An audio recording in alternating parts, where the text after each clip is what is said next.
Alors, la suite du cours sur l'intégration, cette fois-ci, on est à la page 9. Donc, on va voir quelques propriétés de l'intégrale, donc à la page 9 et à la page 10. Alors, vous m'excuserez déjà, il y en a plusieurs de propriétés.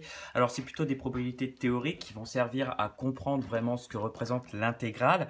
Alors, vous allez voir, c'est une partie de cours un petit peu délicate, mais avec l'explication vidéo, j'espère que du coup, ça passera mieux. Alors, on va regarder ce qui se passe pour l'intégrale d'une fonction négative. Alors, je ne sais pas si vous vous souvenez, mais regardez à la page 1, j'ai défini l'intégrale comme l'aire sous la courbe uniquement pour les fonctions positives. Que se passe-t-il quand la fonction est négative? Et bien justement, j'ai pris un exemple ici. J'ai pris ici une fonction f qui est négative. Vous voyez que du coup, son aire sous la courbe, en fait, il s'avère qu'elle est au-dessus de la courbe ici, et toujours délimitée par la courbe, l'axe des abscisses et les deux droites verticales A et B. Donc ici, vous voyez que l'intégrale de f, c'est mon aire en bleu ici.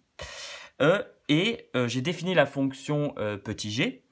Petit g, c'est exactement l'opposé donc de petit f. Donc vous voyez que du coup g est positive, étant donné que f est négative, g est positive, et que du coup son aire ici en jaune, en fait c'est exactement la même surface que l'aire en bleu. Physiquement, la surface en jaune et la surface en bleu sont égales. Ça représente exactement la même surface, c'est le symétrique, les symétries symétriques par l'axe des abscisses, et les symétries gardent les longueurs et donc gardent les surfaces. Donc l'aire en jaune est exactement égale à l'aire en bleu. Et pourtant, l'intégrale de f, donc la partie en bleu, et l'intégrale de g, donc la partie en jaune, ne vont pas être égales. En effet, ici, vous voyez que la fonction g est positive, donc son intégrale est positive. Par contre, la fonction f étant négative, son intégrale, ce sera l'opposé de l'aire.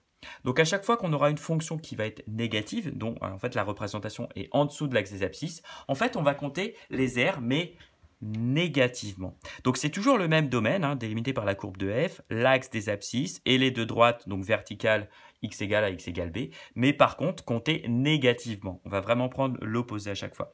Donc ici, vous voyez que comme g est positif, donc l'intégrale entre a et b de g de x dx va être positive, supérieure ou égale à 0, c'est la même chose que positive. Et comme f est négative, en dessous de l'axe des abscisses, l'intégrale de a à b de f de x dx va être négative. Donc ça, c'est inférieur ou égal à 0, c'est négatif.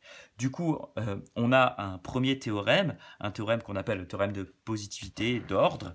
C'est-à-dire que si on a une fonction petit f définie sur un intervalle AB quelconque, alors, si la fonction petit f est positive, alors l'intégrale sera positive. Et si f est négative, alors l'intégrale sera négative.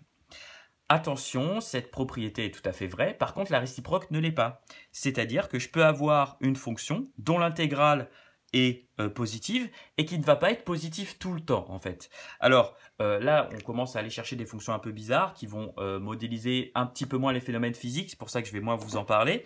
Mais en gros, si on a une intégrale positive, ça veut dire qu'en gros, la partie positive de la fonction va définir une aire plus importante que la partie négative. Mais ça ne veut pas dire que la fonction sera toujours positive. Inversement, si on a une intégrale d'une fonction qui va être négative, ça ne veut pas dire que la fonction est négative, ça veut juste dire que la partie négative de la fonction va définir une aire plus importante que la partie positive.